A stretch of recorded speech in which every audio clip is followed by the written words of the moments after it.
নমস্কাৰ দৰ্শকসকল, মনময়ূৰীজ ব্লগলৈ আপোনালোকক স্বাগতম জনাইছোঁ আৰু পোনপ্ৰথমে জনাইছোঁ আপোনালোকক অশেষ ধন্যবাদ যে আপোনালোকে মোৰ চেনেলটো চাই আছে। ভাবিছিলোঁ আজিকালি আপোনালোকৰ আগত ওলাম ভালকৈ, কিন্তু এই কৰোণাৰ বতৰ এনেকৈ মাস্ক পিন্ধি ওলাই আহিব লগা হৈছে। আচলতে আজি এফালৰ পৰা আহোঁগৈ। আপোনালোকে অতদিনে মোৰ এই একঘেয়ামী কুকিং কিবাকিবি এইবিলাকেই চাই আছে, একো ভালদৰে দিব পৰাই নাই, কাৰণ এতিয়াতো ক'তো ওলাই যোৱা হোৱা নাই, ঘৰতে থকা হৈছে। আৰু আজি অকণমান স্পেচিয়েল অকেজন মানে আজি মোৰ জন্মদিন।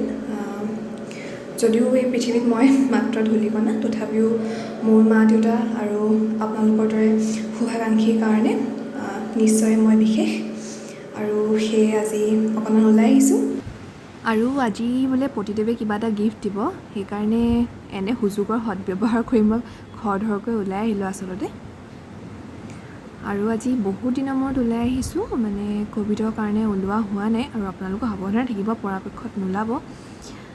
সেয়ে যান জঁট কম হবে। ইমান ধুনীয়াকৈ কৰবীজোপা ফুলি আছে চাওকচোন, বহুত ৰাস্তাটো মানে ফ্ৰেছ হৈ আছে, গছ চছবিলাক একদম ফ্ৰেছ হৈ আছে। আৰু আমি থকা ৰাস্তাটোতে এজনা শিৱ মন্দিৰ আছে, মই আপোনালোকক ফ্ৰণ্টৰ পৰা দেখাই দিছোঁ বাৰু, ৰ'ব। এয়া ফ্ৰণ্টৰ পৰা আমি থকা ঠাইখিনিতে কাঞ্চন বুলি এখন অসমীয়া গহনাৰ দোকান আছে। আমি তালৈকে বুলিয়ে ওলাই আহিছোঁ, সৰুকৈ কিবা এপদ ল'ম। আচলতে গহনা কিনিম বুলিয়ে নহয়, ভিডিঅ' এটা বনাম আৰু আপোনালোকৰ লগত শ্বেয়াৰ কৰিম, তেনেকুৱা উদ্দেশ্যৰেহে ওলাই আহিছোঁ। আৰু আগতেও মই দোকানখনলৈ গৈছোঁ, ধুনীয়া ধুনীয়া গহনা আছে, দেখি পেলাই ভাল লাগে, আৰু ভাবিলোঁ আপোনালোকেও দেখি ভাল পাব, সেই ভিডিঅ'টো শ্বেয়াৰ কৰিম বুলি সেইখন দোকানলৈ বুলিয়ে ওলাই আহিছোঁ। বৰ ধুনীয়াকৈ ফুল ফুলি আছে, দেখিছেনে? আমি গৈ পাম আৰু এই ৰাস্তাটো ওলালেই আৰু এটা ৰাস্তা পাম MC ৰোড বুলি, তাতেই আছে দোকানখন। আমি ইতিমধ্যে MC ৰোড পাইছোঁহি, আৰু ভিডিঅ'টো মই আজি বাৰ্থডে দিনা মানে ৰেকৰ্ড কৰিছোঁ যদিও নাজানো কেতিয়ালৈ আপলোড দিব পাৰোঁ, আপোনালোকে বা কেতিয়া চাবলৈ পায়। আৰু অলপ দূৰ গ'লে আমি দোকানখন পাম। ৰাস্তাবিলাক চাওকচোন, খুবেই ফ্ৰেছ হৈ আছে, গাড়ী কম কাৰণে। আৰু এয়া পালোহি কাঞ্চন জুৱেলাৰী।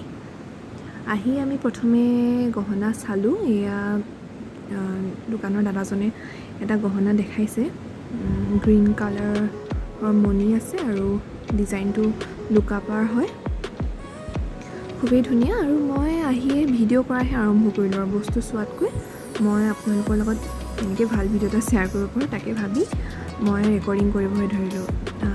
এয়া বৰ ধুনীয়া ধুনীয়া গহনা আছে, একেবাৰে চালে চকুৰোৱা। মই আটাইবিলাকৰ নাম বাৰু নাজানো, অসমীয়া গহনা মানে জোনবিৰি ঢোলবিৰি এয়াই, আৰু কিছুমানৰ নাম জানো, আটাইবিলাকৰ নাম নাজানো, কিন্তু চালে চকুৰোৱা একদম। দোকানৰ বস্তুবিলাক চালে চাই থাকিবলৈ মন যোৱা। আৰু আজিকালি বহুত নতুন নতুন ডিজাইন আহিছে, বহুত ফিউজন কৰিছে ন, ইটো গহনা আৰু সিটো গহনাৰ লগত মিলাই পেলাই। আৰু আমাৰ অসমীয়া সংস্কৃতি, অসমীয়া গহনা আদি সঁচাই খুবেই সুন্দৰ। এয়া চাওকচোন, ইমান ধুনীয়া ধুনীয়া গামখাৰু ডিজাইনত আকৌ মীনা কৰিছে চাগে। এই জোনবিৰিটো চাওকচোন, কি সুন্দৰ লাগিছে, ফুলিযোৰৰ সৈতে এটা ছেট। আৰু দুগদুগী, আৰু এইবিলাকো কি কয় জানো, ময়ো নাজানো ভালদৰে। এয়া চাগে ধান চিৰা কিবা ছেট হ'ব ন, গোটেই ডিঙিত ফুল কভাৰ কৰা। এইখিনি অসমীয়া ডিজাইনৰ কিছুমান খাৰু আছিলে ইয়াতে, আৰু ধুনীয়া ধুনীয়া এয়া মীনা কৰা খাৰু চাগে। আৰু এয়া গামখাৰু কিছুমান আছিলে, বিভিন্ন চাইজৰ গামখাৰু আছে ইয়াতে, মীনা কৰা এযোৰো দেখিছোঁ।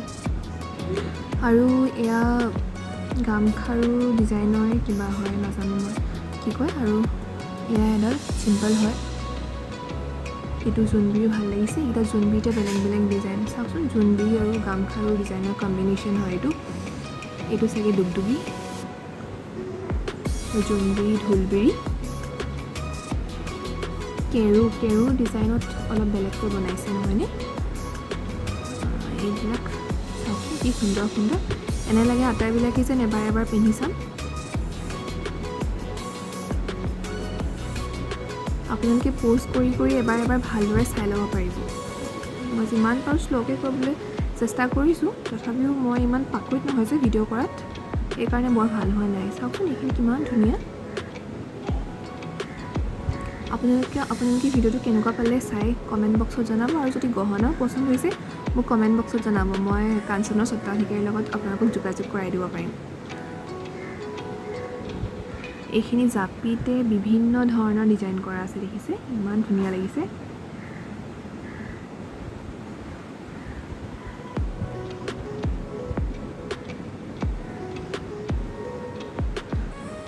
ইয়াতো আছে বিভিন্ন ধৰণৰ ডিজাইন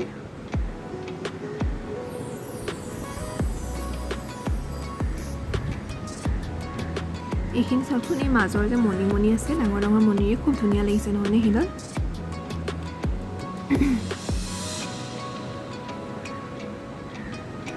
ইয়াত বিভিন্ন ৰেঞ্জৰ আছে আপোনালোকৰ কিছুমান সিলভাৰ বেসড হয় সেইবিলাকৰ দাম বেছি আৰু কিছুমান গহনা কপাৰ বেসড হয় সেইবিলাকৰ দাম সিলভাৰ বেসবিলাকতকৈ কম আৰু ইয়াতে অন্যান্য কিছুমান গহনাও ৰাখিছে খাৰু ফুলি ইত্যাদি এইখিনি আঙুঠি অসমীয়া ডিজাইনৰ আঙুঠি হয়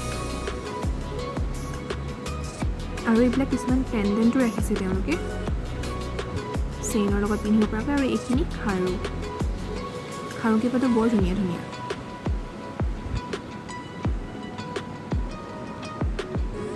আৰু এইবিলাকৰ প্ৰায় গেৰাণ্টি ৱাৰেণ্টি আছে কিবা পটককৈ হয়তো বেয়া হৈ নাযায় মই নিজৰ বস্তু চাবলৈ বাদ দিলোঁ আৰু মই ভিডিঅ' কৰাতে ব্যস্ত হৈ গৈছোঁ এয়া চাওক ইমান ভাল লাগিছে ন এইবিলাক কইনাই পিন্ধিলে খুবেই ভাল লাগিব বিভিন্ন অসমীয়া পাটৰ সাজ আদিৰ লগত মই কেইখনমান ফটো লৈ থৈছিলোঁ চাওকচোন মোৰ ভাল লগা কেইটামান বাছি পেলাই এনেকৈ মই ফটো লৈছিলোঁ এইখিনি জাপি বুলি কৈছিলোঁ যে আটাইতে জাপিতে বিভিন্ন ডিজাইন বুলি কৈছিলোঁ ইয়াতে বেছিভাগ জোনবিৰিয়ে আছে জোনবিৰি দুকটুকি ঢোলবিৰি এইখিনি ফুলি তলত অসমীয়া গহনাৰ ডিজাইনৰ বিভিন্ন ফুলি আৰু এইবিলাক অন্যান্য কিছুমান এইটো যে বিৰাট ভাল লাগিছে নহয়নে একদম ডিঙি ভৰ্তি কৰি ৰাখিব ৱাও এইটো খুবেই মৰম লাগিছে এইটো ভাল লাগিছে ধানচি আৰু জোনবিৰি কম্বিনেশ্যন এইটো জাপি এইডালো ভাল লাগিছে নহ'লে চিম্পলকৈ যিকোনো সাজপাৰৰ লগতে পিন্ধিব পৰা যাব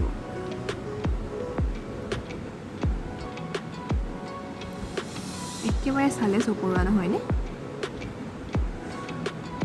মই কেতিয়াবা এটা ডিটেইল ভিডিঅ' কৰিবলৈ চেষ্টা কৰিম আৰু সেইকাৰণে অসমীয়া গহনাৰ বিষয়ে অকণমান ইনফৰমেশ্যন গোটাব লাগিব ইমান পটককৈ আটাইবিলাকৰ নাম বা ইমান সবিশেষ নাজানো যে এয়া মই ল'লোঁ এখেতে পচন্দ কৰি দিয়া কেনে লাগিছে বাৰু জনাব আৰু গহনাৰ দোকানৰ পৰা এয়া ওলাই আহিলোঁ ওলাই বাৰ্থডে বুলি কেক এটা লওঁ